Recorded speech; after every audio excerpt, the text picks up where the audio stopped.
Hi Pandas, my name is Johanna Johansen and I'm a parent here at Benchley, and today I'm going to read Aaron Slater, Illustrator.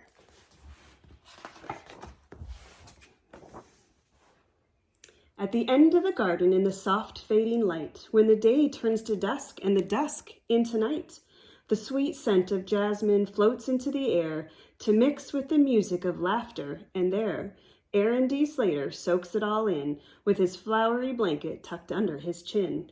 Words adrift like music, melodious, mild, a sweet summer song for a sweet summer child who drifts off to sleep at the cottonwood sway at the end of the garden at the end of the day. It's summer, then summer, and summer once more, and soon Aaron D. is a youngster of 4. The jasmine climbs higher, the roses have grown, and Aaron himself has a spot of his own for seedlings and saplings beside the slate walk, which he illustrates daily with a bucket of chalk. But what he loves most, what makes Aaron's heart sing, is to listen to books in the old garden swing. To write stories, he thinks, is the greatest of things. But first he must read. It's the best place to start, and young Aaron wants to with all of his heart. But the words are just squiggles, and try though he might, even with help, Aaron can't get it right. Why can't I do it? Why is it so hard? He goes back to drawing on slate in his yard. It's school time at last. In his sunflower socks and poppy red jacket with matching lunchbox, he marches to class with a teacher's bouquet, ready to read by the end of the day. But he doesn't that day, or that month, or that year, and though he makes progress, it's painfully clear. He'll never quite get it like all of his friends. Since he'll never stand out, he decides to blend in.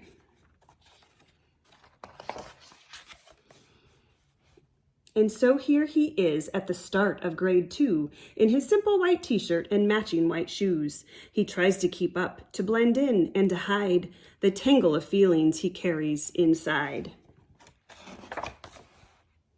At first it goes well, since his teacher is new and a bit overwhelmed by the hullabaloo. But things settle down and Miss Greer finds her stride, and once she gets rolling, there's no place to hide. Class, she says, here's an assignment for you. Write me a story. Write something true. And so Aaron does what young Aaron must do. He works on his story like the rest of grade 2. He writes through the evening, he writes through the night. He writes and he writes till the dawn's early light. Then he drags off to school with his shoes filled with lead and his stomach in knots and a pain in his head. And he waits for his turn with his heart filled with dread. Miss Greer calls his name, and Aaron D. stands and unfolds the sheet in his trembling hands. And he reads, well, he tries, but it's so hard to start with 33 eyes peering into his heart. And so he stares at his shoes and his sunflower socks, and he closes his eyes, and then young Aaron talks. Once, there was a flower? No. Wait, I know. Once there was a magical flower which gave all who held it extraordinary power. And so begins the most perfect of tales of an imperfect hero whose courage fails when the day turns to dusk and the dusk into night, and the moon rises high and the dragons take flight, and who learns after all in the wee morning hours, strength comes from the heart and not magical flowers, the beauty and kindness and loving and art that lend courage to all with a welcoming heart.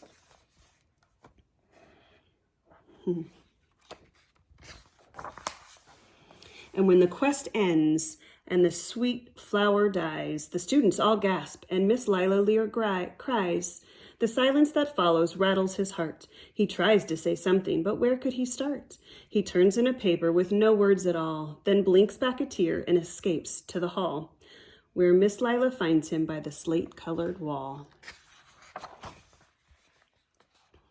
Time stops for them both, to teacher and boy.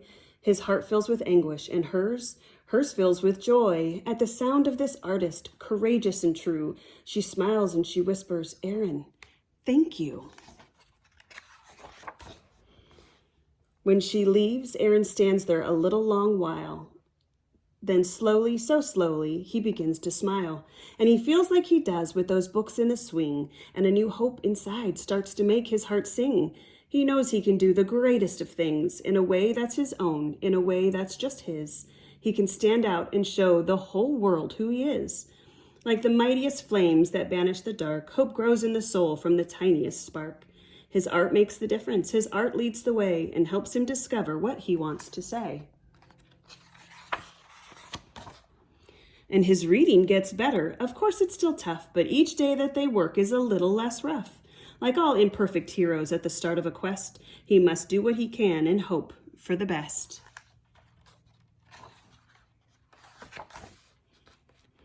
Now in the hallway, a new garden grows, with jasmine and poppies, a rambling rose.